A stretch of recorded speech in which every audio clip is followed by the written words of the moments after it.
جماعه بعيد ان احنا هنقابل فريق قوي جدا زي سيراميكا كليوباترا وحاسم في الدوري، لكن يسترب في الناحيه الثانيه بيعمل قرار عبثي جدا جدا. ايه هو القرار ده؟ يسترب احنا كنا نقطع اعاره يلسن كامويش اللاعب النادي النرويجي، يسترب قال لك لا احنا هنقعد اللاعب. تقعدوا ليه؟ لان انا هعتمد على اللاعب الفتره الجايه. طب انت هتعتمد على اللاعب الفتره الجايه، يسترب يعمل ايه؟ ما يدخلوش قائمه مباراه سيراميكا كليوباترا. طب اللاعب مش جاهز؟ لا اللاعب جاهز. اللاعب لاعب اخر مباراه مع منتخب الراس الاخضر، المنتخب بتاعه لاعب اخر مباراه وديه معاهم ومؤدي في المباراه، بعيد ان هو لاعب زفت. لكن انت قعدت اللاعب ليه طالما انت مش هتعتمد عليه؟ ده كمان ما حطوش في، مش هيحطه على الدكه، لا ده طلعه خالص بره قائمه المباراه. يعني يلسن كاموش مش هيكون موجود مع النادي الاهلي في المباراه خالص، لا على الدكه ولا اساسي. فده قرار عبثي من يسترب، ومن قرارات العبثيه ليسترب. المفروض الاداره تحاسبه على كل قرار. خلاص احنا هندعم يسترب لنهايه الموسم، هندعم اللعيبه كلها لنهايه الست مباريات دول كلهم، لكن احنا هندعمكم ماشي في الصح. لكن حاجه غلط زي كده ان انت خليت النادي شيلته اكتر من 400,000 دولار، وبعد ما شيلته اكتر من 400,000 دولار انت ما استعملتش اللاعب خالص ولا جربته تقعده على الدكه. لا ده انت اللاعب النادي الاهلي كان مقتنع خلاص ان الصفقه دي فشلت واللاعب وحش وخلاص هنمشيه. لا يستر بيقول لك لا ازاي تمشيه؟ انا شايل النادي اكتر من 400,000 دولار، مش انت هتمشيني في نهايه الموسم؟ مش انا كده كده خدت الدوري ما خدتش الدوري هتمشيني؟ يبقى انا هطلع عينك، مش همشي بالسهل. يستر بيعمل قرارات عبثيه جدا الفتره الاخيره.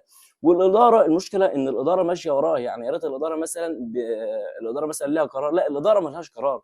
المفروض الاداره تحاسب يسترب على القرار ده، بعيد عن اللعيبه وبعيد ان انا هقول لك عن تشكيل مباراه الاهلي امام سيراميكا كليوباترا. اقول لك التشكيل الجدلي اللي ما فيش حد عارف يجيبه. اقول لك ان التشكيل ده هيبدا في مركز حراسه المرمى. نركن بقى سلسله الدور ده على جنب ونلعب شوبير. شفنا يا جماعه شوبير كان عظيم، شوبير كان اسطوري امام منتخب اسبانيا، واشاد به جميع الكشافين اللي كانوا بيتفرجوا عليه من فرق اسبانيا، اشادوا بيه. فشوبير اساسي. قدام شوبير هيكون اثنين من الاثنين دول، هادي رياض وياسر ابراهيم. هم دول اللي موجودين عندك، هم مش جامدين لكن هم الاثنين اللي موجودين عندك. هاني ويوسف بالعمري. يوسف بالعمري عنده اخطاء جامده جدا يا جماعه. يوسف بالعمري عنده خطا ان هو بيهاجم ومفيش حد بيغطي وراه ولا هو بيرجع، عنده التغطيه العكسيه سيئه. هيكون عندنا في خط الوسط ثلاثه. في خط الوسط لازم هيكون عندك اليو ديانج ومروان عطيه امام عاشور. هو ده التشكيل اللي بيبدا بيسترب. لكن المفروض يعمل ايه يسترب؟ المفروض يا هتلعب بمروان عطيه الفتره الجايه، هتلعب بمروان عطيه اليو ديانج. ما ينفعش الاثنين.